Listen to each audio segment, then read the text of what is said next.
Isabelle Maréchal, une vision constructive. Avec elle, notre réflexion se bâtit. Isabelle Maréchal. On va parler du prix de l'essence parce que je sais pas si vous avez vu, mais après 28 ans, finalement, Québec a décidé d'abolir officiellement ce qu'on appelle le prix plancher imposé sur l'essence et le diesel, c'est-à-dire le prix minimum là, qui est statué pour ensuite décider du prix au litre pour l'essence et le diesel. Les détaillants peuvent fixer librement leur prix, donc ça ouvre vraiment la porte à une libre concurrence, potentiellement à des guerres de prix locales. Le gouvernement estime que ça va rendre le marché plus transparent, plus concurrentiel à partir de l'année prochaine. Alors, on essaie de voir, c'est une bonne chose, c'est une mauvaise chose. Évidemment, il y en a sans doute qui seront pas contents. On va en parler avec Simon Beauchesne, qui est spécialiste de l'industrie automobile. Bonjour Simon. Bonjour Isabelle, ça va bien? Ça va très bien. Comment vous voyez ça, vous, l'abolition du prix plancher après 28 ans? C'est pas la première fois là, qu'on le remet en question. C'est revenu de façon récurrente dans l'actualité. Il y a d'autres gouvernements qui ont d'ailleurs regardé l'éventualité de le faire, mais là, le gouvernement Legault a dit on va de l'avant. Ben moi, je trouve que c'est une bonne chose pour le consommateur. Puis non seulement une bonne chose, je pense que plus de concurrence, plus de libre marché, je trouve que ça fait juste du sens aussi pour tout le monde. Tu sais, si on regarde l'inflation qu'on a connue dans les 2 dernières années, l'inflation elle a augmenté en partie à cause des prix de l'essence qui étaient élevés. Donc, non seulement je suis en faveur, mais je suis en faveur aussi pour l'abolition de la taxe carbone qui, selon moi, fait juste accentuer l'inflation qu'on connaît. Tu sais, moi, ce que je souhaite pour le consommateur québécois, tu sais, le consommateur québécois, je le vois un peu comme présentement un gros mouton où il y a plus de laine là, à aller soutirer au mouton. Là. Il reste à peu près juste les sourcils où on pourrait aller chercher un peu de laine. Tu sais, à un moment donné, il faut laisser un peu de laisse, un peu plus de lousse aux Québécois parce que à un moment donné, on manque d'air un peu là. Donc, moi, je suis d'avis qu'on a besoin de plus de concurrence, plus de libre marché. Tu sais, je fais peut-être une petite comparaison boiteuse, mais c'est comme si, tu sais, moi, étant dans les concessionnaires automobiles, la réflexion que j'ai eue, c'est comme si on dirait aux concessionnaires, on ferait une loi qui dirait, on a besoin de minimum, exemple, 3000 dommages par chaque véhicule vendu. Tu sais. C'est inconcevable. Tu sais. D'un côté, moi, si je regarde les milliards de dollars qui se fait au niveau des pétrolières, à quelque part, si on met plus de concurrence, oui, au niveau des détaillants, ils devront s'ajuster. Mais tu sais, moi, la façon dont je le vois, c'est que c'est toute la chaîne qui va probablement s'ajuster aussi, là, en termes de raffinerie, etc. Mais si toute la chaîne au complet s'ajuste, à quelque part, on va payer le juste prix. C'est à mon avis. Ouais, évidemment, ça fait pas l'affaire de tout le monde. Ça divise beaucoup les opinions. J'en profite pour dire à nos auditeurs, donnez-moi votre avis là-dessus. Est-ce que vous êtes d'accord avec l'abolition du prix plancher de l'essence et du diesel au Québec? 1-877-827-2346 sur texto, c'est le 187 Cube Radio. Il y a des gens qui disent, il y a des régions qui vont se retrouver dans un désert énergétique parce que ça va avoir des conséquences vraiment incroyables, négatives sur certains détaillants, entre autres les régions là, les plus éloignées où là ça va tellement être compliqué et cher pour les détaillants qui vont juste fermer. Comment tu vois ça, Simon? J'ai eu la réflexion dans ma région, on a Desjely qui est très très près du Nouveau-Brunswick. Mm-hmm. La taxe carbone fait plus de mal à Desjely en ce moment que selon moi le fameux prix plancher. Les gens, ils vont gazer directement Edmundston, ils vont payer 15 sous à 20 sous de moins le litre. Donc, la taxe carbone fait mal en ce moment. Il faut enlever ça. Puis moi, je suis contre trop d'intervention de l'État dans nos vies. Je regarde, par exemple, je fais un parallèle avec l'électrique qu'on a vécu récemment. Quand on a soutiré les subventions au début de l'année, les manufacturiers, là, ça s'est annoncé à 9 h le matin, les manufacturiers, dès 11 h, ont commencé à remettre les rabais. Donc, c'est eux-mêmes qui ont compensé les rabais des gouvernements qu'ils avaient enlevés. Fait qu'à quelque part, moi, je me suis posé la question, je me suis dit, est-ce qu'on a vraiment subventionné les gens à s'acheter un véhicule électrique ou bien est-ce qu'on a subventionné les fabricants qui ont mis le rabais dans leur poche? C'est ça que ça fait, trop d'intervention de l'État dans nos vies. À quelque part, comment je pourrais dire ça? C'est tout le temps pavé de bonnes intentions, mais au final, est-ce que le résultat est vraiment celui qu'on veut vraiment obtenir? Moi, je suis d'avis que on devrait On a besoin de plus de concurrence. À quelque part, le consommateur va juste s'en sentir mieux. Puis cet argent-là va être investi dans l'économie autrement aussi. Ouais. Évidemment, il y en a qui disent, c'est sûr que là, c'est le marché qui va déterminer le prix de l'essence dans le fond. Et là, on va peut-être voir apparaître des stations-service à bas prix. Il va s'ensuivre une guerre de prix. Évidemment, les consommateurs vont être contents de ça. Je suis sûr que si je pose la question, tu vois, il y a Alex qui dit, moi, j'ai bien hâte que notre gouvernement abolisse la maudite taxe carbone. La taxe carbone, on t'en parlait, Simon, il y a bien des gens qui sont pas d'accord avec ça non plus parce qu'ils regardent ce qui se fait dans le reste du Canada puis ils disent, hey, nous autres, comme tu disais, là, comment t'as dit qu'on était des... Comment tu nous as comparé à quoi? On est un peu un mouton, puis il reste à peu près juste les sourcils à tendre. Les moutons de la Saint-Jean.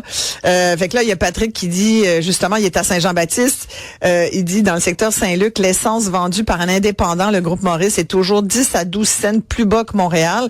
Ça, c'est sûr, parce que Patrick, il m'écrit chaque fois pour me le dire, mais c'est sûr qu'à Montréal, t'as en partant 8 à 10 cents de plus, juste à cause de la situation de Montréal. Il y a une taxe supplémentaire pour le transport en commun. On est tellement content aujourd'hui de payer cette taxe pour le transport en commun, hein? Tout le monde, là, on est content. Bravo, Jeff. Les applaudissements pour la STM. C'est ça, parce que là, le monde paye. Les automobilistes payent. Exact. Et là, on paye pour le transport en commun qui fonctionne pas et les gens payent en plus. On a oublié de dire, là, il y a des gens qui me l'ont écrit tout à l'heure, le 1er juillet, ça a l'air que la passe de la STM va augmenter pour les adultes. Champion. On est vraiment, on est des moutons. Et là, bref, bien des gens sont d'accord avec toi, et c'est sûr que bon là, est-ce que tu penses qu'on va assister à une guerre de prix? Tu sais, je fais le parallèle avec les concessionnaires. On est constamment en guerre de prix depuis que l'automobile est monde. Là, nous, on vit dans un monde où on négocie toujours les voitures. Donc, pour moi, une saine concurrence a sa place. Je pense que les détaillants qui vont être en région, peut-être qu'on va payer l'essence peut-être un peu plus cher. Le marché va faire son œuvre. Le libre marché va s'ajuster. Au final, peut-être qu'on va payer le litre. Au final, peut-être un 10 sous de plus qu'à Montréal parce que les détaillants doivent se garder des marges plus importantes pour pouvoir survivre. Mais je pense que le libre marché va faire son œuvre, ça va s'ajuster naturellement. Mais tu sais, moi, ce que je veux dire aussi aux gens qui nous écoutent, c'est que quand vient le temps de trouver des façons créatives de venir chercher des sous dans nos poches, là, les contribuables, les gouvernements, que ce soit taxe verte, taxe carbone, taxe éco-frais, taxe sur l'air climatisé est taxé à la hauteur de 100 $. D'ailleurs, on a cette taxe-là. Toutes les voitures ont de l'air climatisé. Là. À mes débuts, la taxe de 100 $ sur les voitures qui n'avaient pas d'air climatisé, il y a rien de pire qu'une taxe qui est supposément temporaire, qui reste ad vitam aeternam. On a juste à penser à la TPS. Là. À quelque part, on paye déjà de la TPS TVQ sur le litre d'essence. On paye la partie du fédéral provincial plus la taxe carbone. Mais à un moment donné, je pense comme société, il va falloir réfléchir sur OK, plutôt que de trouver des façons créatives d'aller chercher de l'argent dans les poches des contribuables, peut-être que c'est le temps. Le temps est peut-être venu à, je sais pas moi, dégraisser l'État. Si quelqu'un quelque part, on parle de commission d'enquête là avec la SAC là, ça clique, il s'est dépensé.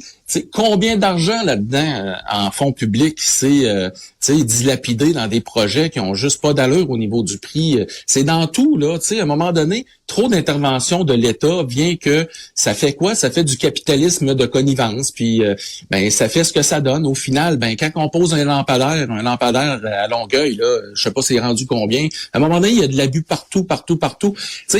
La commission d'enquête, on devrait faire une commission d'enquête publique sur toutes les dépenses de l'État. On est rendu là, quelque part, le Québécois moyen, là, il y en a plus de laine sur le dos. Là.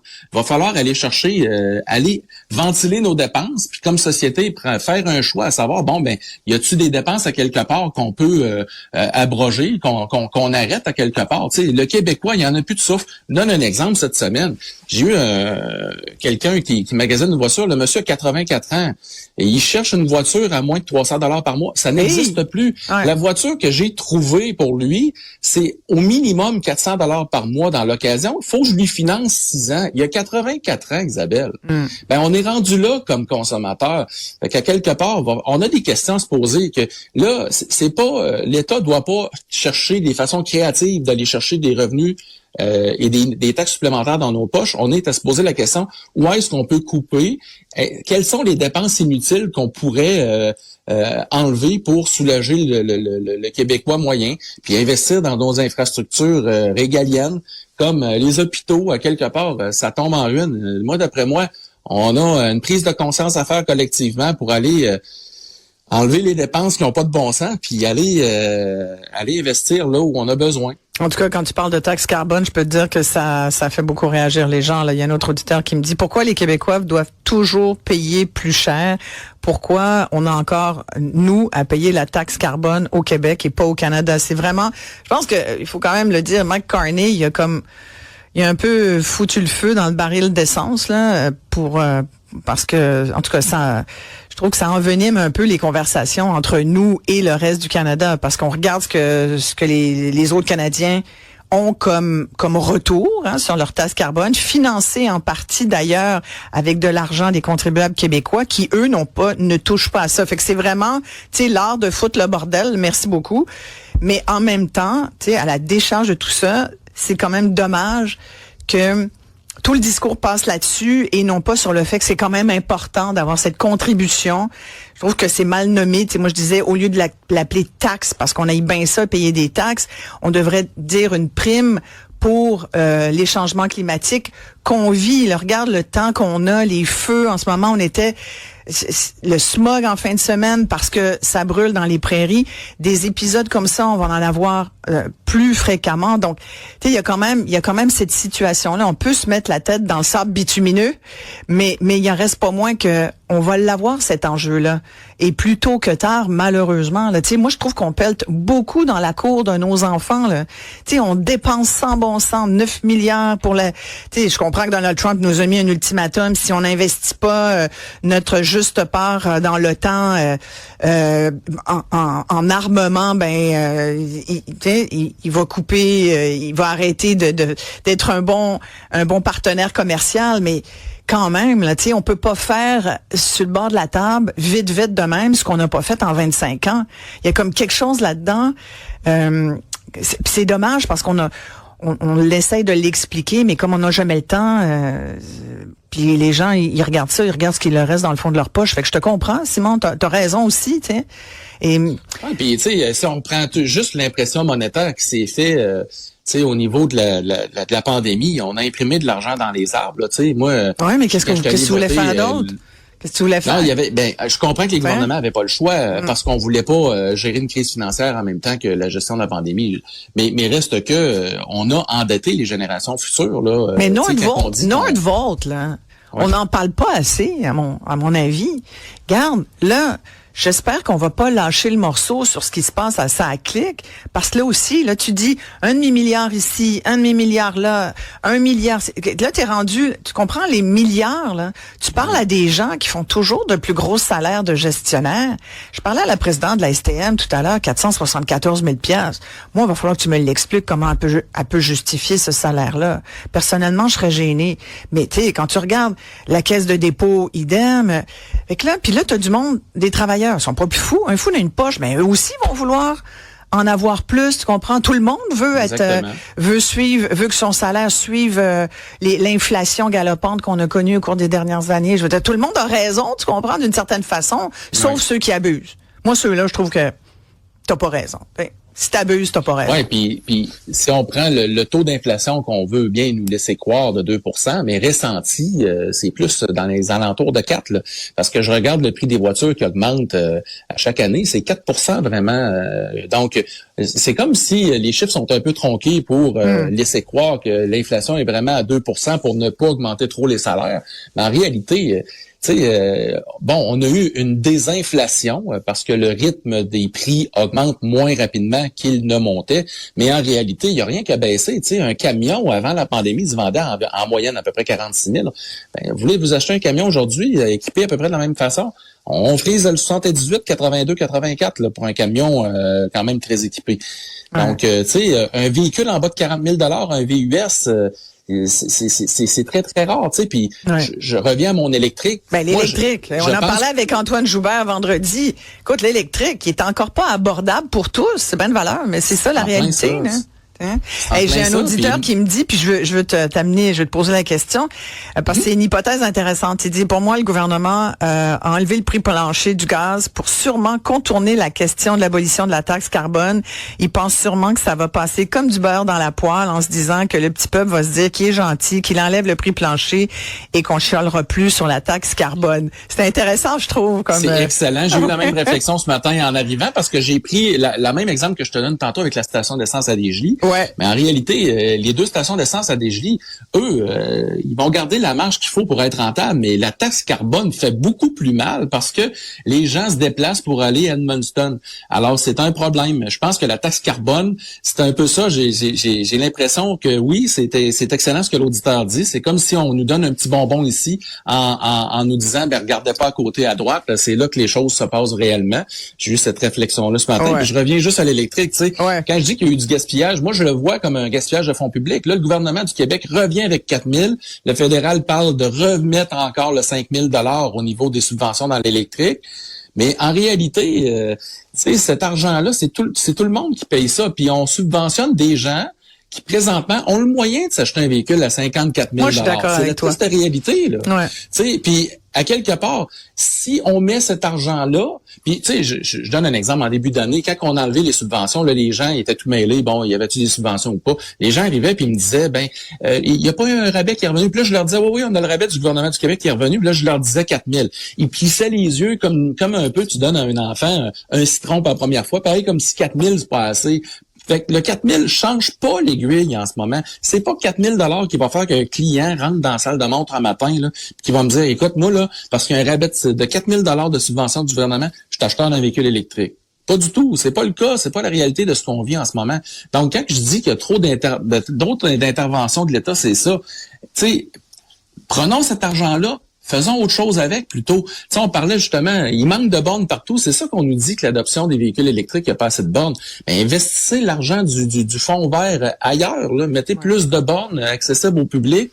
Investissons dans nos infrastructures. Les hôpitaux tombent à terre. Ouais. Ben, mettons de l'argent dans nos hôpitaux. Merci beaucoup, Simon. Écoute, tu parles d'or, me disent les auditeurs.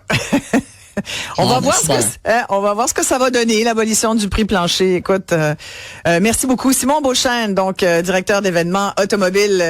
Merci beaucoup. À très bientôt, Merci, Simon. Isabelle, à la Merci prochaine. bien. On s'arrête ici. On va parler de F1 après la pause. Restez là, tout le monde.